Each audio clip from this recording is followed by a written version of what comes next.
Olá pessoal, meu nome é Tomás e no vídeo de hoje a gente vai aprender a criar um array usando o NumPy, certo?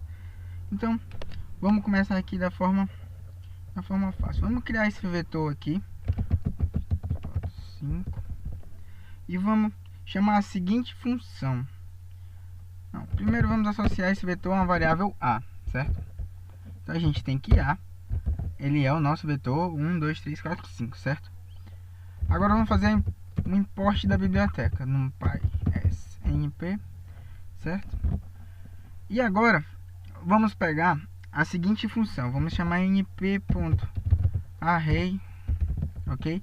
E vamos passar A. No momento que a gente passa A para essa função, a gente vai estar criando um array, ok? Daquele vetor que a gente tinha, daquela sequência de números, certo? Essa é a forma mais básica da gente criar um array com o NumPy, certo? Então, se a gente tiver uma matriz de números, vamos supor que a gente tenha 1, 2, 3 e vamos supor que a gente tenha aqui 4, 5, 6, ok? A gente tem essa matriz aqui que eu vou chamar de B. Vejam, ok? Se a gente jogar também na função np.array, essa função vai retornar para a gente um array daquela matriz que a gente tinha criado, ok? Agora vamos supor que a gente queira criar uma matriz, ok? Apenas com zeros. Então, o que a gente pode fazer? np.zeros, ok? E aqui, como parâmetro da função, a gente vai passar a quantidade de linhas e de colunas que a matriz tem que ter. Então, a gente criou uma matriz 3×4, apenas de zeros, ok? Aí vamos supor agora que a gente queira criar uma matriz de uns. Então, é a mesma coisa. A gente vai np.ones. Essa função vai criar para a gente uma matriz toda preenchida com números uns dentro. Então, se a gente passar aqui os mesmos parâmetros, 3 e 4, a gente tem uma matriz só com uns. Uma coisa interessante é que se a gente colocar, ó, um valor nesse campo, vamos aqui, ó, a gente tem 3, 4, e a gente já sabe que vai criar uma matriz 3×4.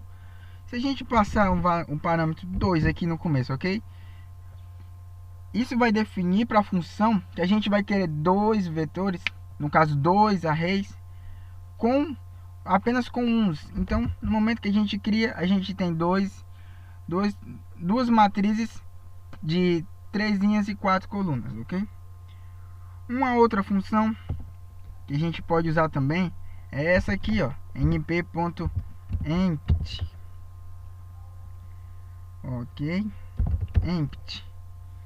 Essa função vai retornar para a gente uma matriz vazia, ou seja, ele não vai iniciar nenhum valor lá dentro, ele apenas vai pegar os valores que já estavam presentes naquele local de memória. Então, quando eu rodar aqui, a gente tem basicamente o lixo que ele encontrar na memória, ok? O interessante também é porque em Python a gente tem uma função chamada range, que gera uma sequência de números, ok? E no NumPy a gente também tem uma coisa parecida, a gente tem um arrange, ok? Ele vai gerar uma sequência de números. Então, se a gente botar 15 aqui, por exemplo, a gente vai ter uma sequência de números de 0 a 14. Se a gente fizer mais, ó, se a gente colocar np.arrange de novo, ok? Vamos criar os mesmos 15 números. E agora a gente vai fazer uma coisa bem interessante. A gente vai dar ponto e vamos chamar o seguinte atributo, shape, ok? Com esse atributo, o que acontece? No momento que a gente passa isso ali, a gente vai definir a quantidade de linhas e de colunas, apenas corrigindo, porque não é apenas shape, sim reshape. Eu vou definir aquelas linhas e as colunas que tem na minha matriz, ok? Então, se eu passar aqui 3, 4, eu vou ter a mesma sequência de 0 a 14, só que agora ela vai estar dividida. O interessante é porque isso tem que ser exatamente. Então a gente tem o seguinte: a gente vai ter 3 linhas com 5 números, não pode sobrar. Então, com o momento que a gente faz isso, agora a gente tem 3 linhas e 5 números, certo? Agora vamos fazer o seguinte, vamos supor que a gente queira... vamos criar uma matriz de números flutuantes, ok? Vamos pensar... A gente pode fazer uma sequência, então a gente pode chamar o arrange. O arrange a gente também pode definir como a sequência funciona. Então, se a gente colocar, por exemplo, ok? Se a gente colocar aqui, eu quero que vá até o 30, de 10 até o 30, ok?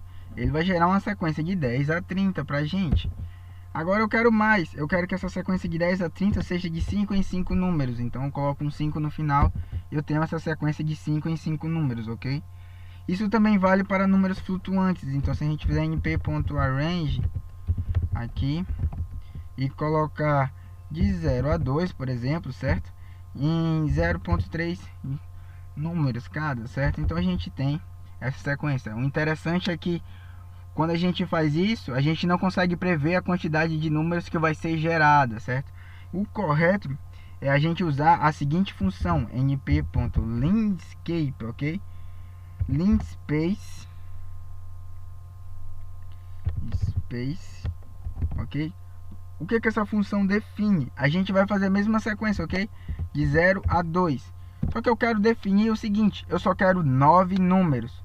Então ele vai gerar para a gente apenas 9 números. Essa função ela recebe por parâmetro esses 3 valores: o início, o final da sequência e a quantidade de números que a gente quer. E a própria função vai definir de quanto em quantos números ela vai gerar. Então no caso ele gerou em 0.25 números cada, certo? Bem pessoal, o vídeo de hoje é isso. Até a próxima.